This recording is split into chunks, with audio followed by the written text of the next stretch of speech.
No matter if you're 1-3, 0-4, 2-2, or any of the other outcomes, you are still alive in your hunt for a playoff spot. You are still alive for a fantasy football championship. So without further ado, Week 5 start sits. Let's get ready to roll the intro.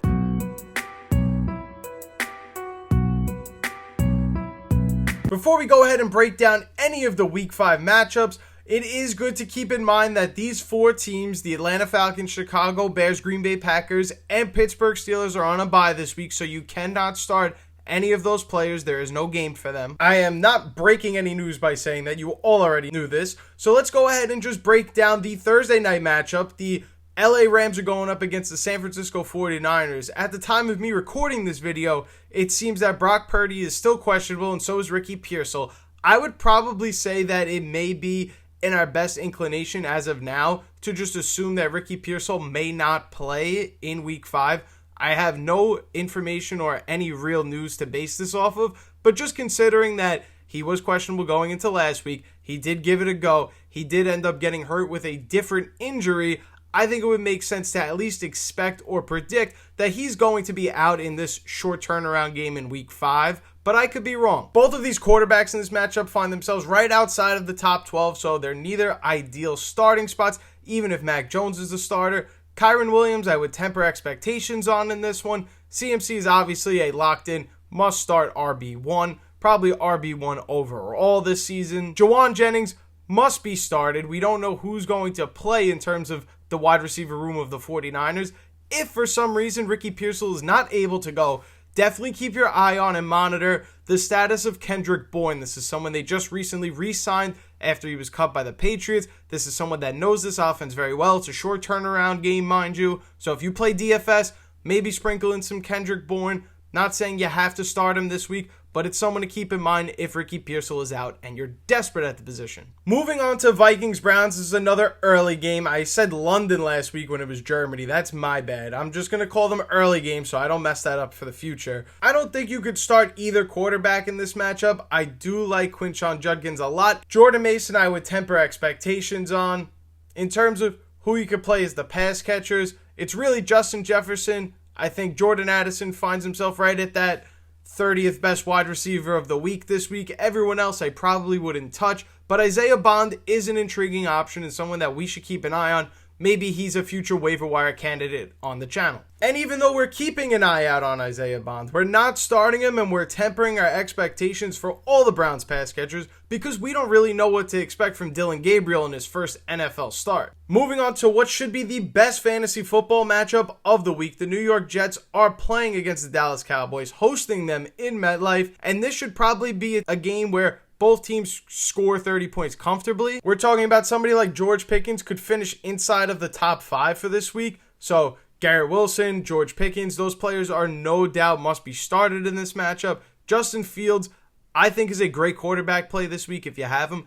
Definitely be starting him. I don't think this is somebody that maybe be the 8th best quarterback this week. I think we're looking at a serious one of the best, maybe 5 or 6 finishes on the week. Let's go ahead and talk about Eagles Broncos next. I like both of the Broncos running backs in this one, RJ Harvey and J.K. Dobbins. I understand it's hard to predict who's going to get how many carries and opportunities. RJ Harvey is a pass-catching running back. He clearly has that roll down pat. I think we're going to start to see them use him more as a wide receiver or pass catcher going forward. I like RJ Harvey's upside.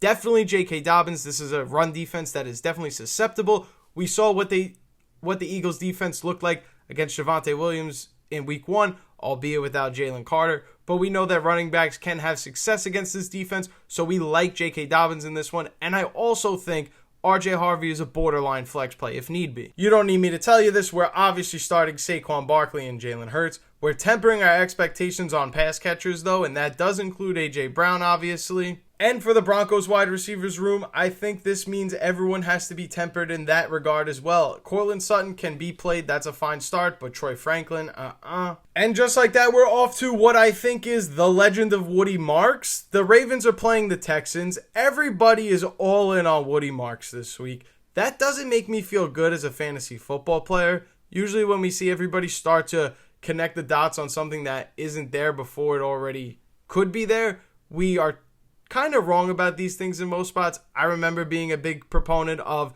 joining in on the mass community of dump all your fab on Audric Estime.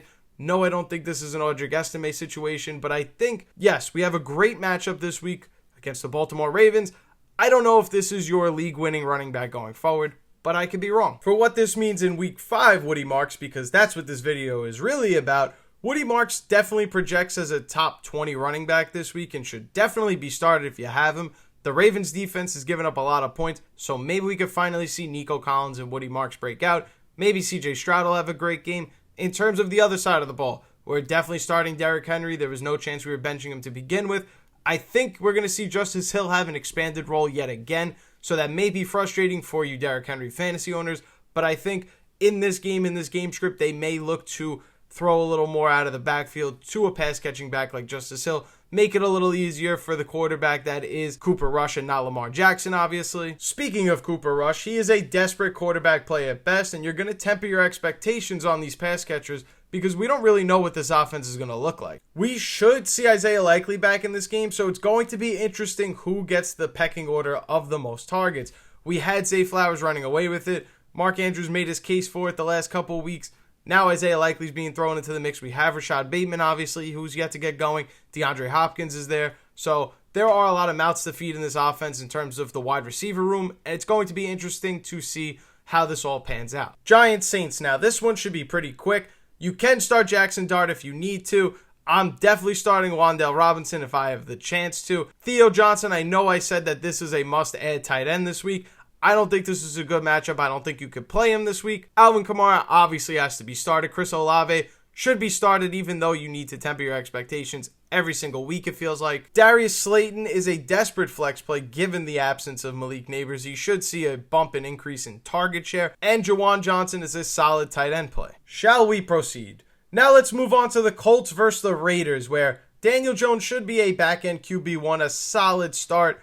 Geno Smith, you can't play, even though this should be a bounce-back game for him. Obviously, Jonathan Taylor can't be left out of your lineups. This is a great matchup for him as well. Ashton GT is a must-start, maybe not in the top 10 range this week, but still a must-start running back, no doubt. Michael Pittman Jr. this week could potentially be a top 15 wide receiver, so definitely elevate him this week. And Jacoby Myers is a safe top 20 wide receiver. And just when you thought this matchup didn't have enough skill players, we got two top 5 tight ends basically in Tyler Warren and Brock Bowers in this matchup. So that's going to be fun. Now let's talk Dolphins versus Panthers.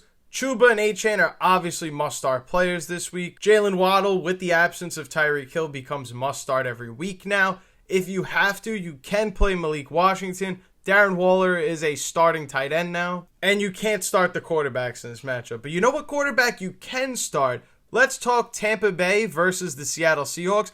Baker Mayfield is a strong QB1 start this week. Ken Walker is a solid start. If you need to play Zach Charbonnet, you definitely can do so, but he's touchdown dependent. With the absence of Bucky Irving, Rachaad White is now a must-start running back. You can play Sean Tucker if you're desperate at the position. I do think they will find a way to somewhat 60, 40, 50, 50 this backfield this weekend. Emeka Egbuka is obviously a must-start. Chris Godwin is a strong start at the wide receiver position. JSN is obviously top 5 at his position this week.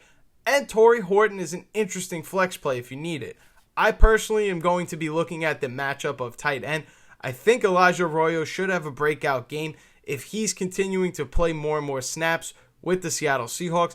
I think there is a real chance that maybe he becomes a waiver wire guy for next week, but don't throw him in your lineups just yet. Let's keep an eye on him from a distance and see how this matchup goes. Now let's talk Titans Cardinals. Marvin Harrison Jr. is a solid top 25 option this week at the wide receiver position. If Calvin Ridley is a go, I guess you have to start him, but I don't love it. Alec Iamanu, you can definitely play this week. Trey McBride, obviously a must-start tight end. I'm not breaking any new news to you. And if you needed a tight end, I would look otherwise, or I would look elsewhere than Chiggy Okonkwo. And if you're going to play a quarterback, it's probably going to be Kyler Murray, but I don't love that one this week. 4 more games. We got this. Chargers versus the Commanders. This is an interesting one. If Jaden Daniels is fully good to go, both of these quarterbacks are must-start. Amari and Hampton cannot leave your lineups at all. And honestly, neither can Quentin Johnston or Keenan Allen. I don't love the idea of keep rolling out Ladd McConkey, but I can't be the one to tell you to bench him either, considering where you drafted him. On the other side, Deebo Samuel is must start if Terry McLaurin is playing. You can start him if you need to. Chris Rodriguez should get some action in this one. I wouldn't start him. And Bill looks like he'll probably finish somewhere around the top 30 this week. Lions versus Bengals. Lions defense gives a lot of quarterbacks problems this year. So I'm a little hesitant about starting anybody that plays for the Cincinnati Bengals this weekend. T. Higgins, Jamar Chase, Chase Brown. These are all going to be tough starts, but there are going to be better days moving forward, I promise. Amon-Ra St. Brown, gotta start him. Jameson Williams is the boomer bust flex play. If you're looking for the upside, you can definitely start him. And I feel like I always forget to talk about Sam Laporta. So let me just go ahead and give Sam Laporta his respect and his props. You gotta be starting him this week. Pats versus Bills. This is an interesting division matchup. Both of these quarterbacks should be started in fantasy. I really like Drake May. He's kind of having a quiet QB1 overall season so far. And if he keeps it up, I think it's going to be a great add for those who either drafted him or grabbed him on the waiver wire early this year. James Cook must be started. I don't think you should play a Bills wide receiver, but if you're going to play one, I do like Khalil Shakir over Keon Coleman. Dalton Kincaid must be started. A pretty solid starting tight end if you ask me. Both Travion Henderson and Ramondre Stevenson are borderline flex plays. We really don't know how this backfield is going to serve out in the next few weeks. And we already talked about how I only like Khalil Shakir as a Bills wide receiver to start. So let's move on to Monday Night Football. For Chiefs versus Jaguars, I think this is going to be a monstrous, explosive breakout game for Xavier Worthy. I think this is a matchup that I don't think any of us realize how good it is for Xavier Worthy. He should have a monster week this week, maybe even a top 12 finish. The Jaguars are 28th in fantasy points allowed to opposing wide receivers, so that means typically wide receivers go off on them. I'm also going to say Mahomes and Kelsey are strong starts for the Chiefs. I wouldn't start a Chiefs running back right now. And for the other side of the ball, the Jacksonville Jaguars, ETN should have a great matchup in this one. I'm definitely starting ETN. Brian Thomas Jr. should be a borderline top 25 wide receiver. I would leave Brenton Strange on your bench, and you're not starting Trevor Lawrence. And that's pretty much going to wrap up our full Week 5 start-sit breakdowns. If you like this video, make sure you smash that like button for your boy. I really appreciate it. It helps my videos get out to more and more fantasy football viewers like yourself. And if you have any start-sit fantasy football questions at home, fire away in the comments. Let's have a discussion about it. I love to help out as many people as possible with their fantasy football teams. So drop down a comment. I'll try to get to every single one of you as fast as possible. And yeah, that's all I got for you guys today. I heard if you don't like this video, you're going to have bad luck in your Week 5 fantasy football matchup. I don't know if it's true. It's just a thing I heard. But anyways, thank you guys so much for watching. My name is Turtle. This is Outlier Fantasy. And I will see you in the next video. Wow, you stuck to the end of this video? Thank you so much. If you're new here, make sure you check out one of these videos on the screen right now. And don't forget, before you leave, make sure you're subscribed so you don't miss any fantasy football videos on this channel. That's all I got for you guys. I'll see you in the next one.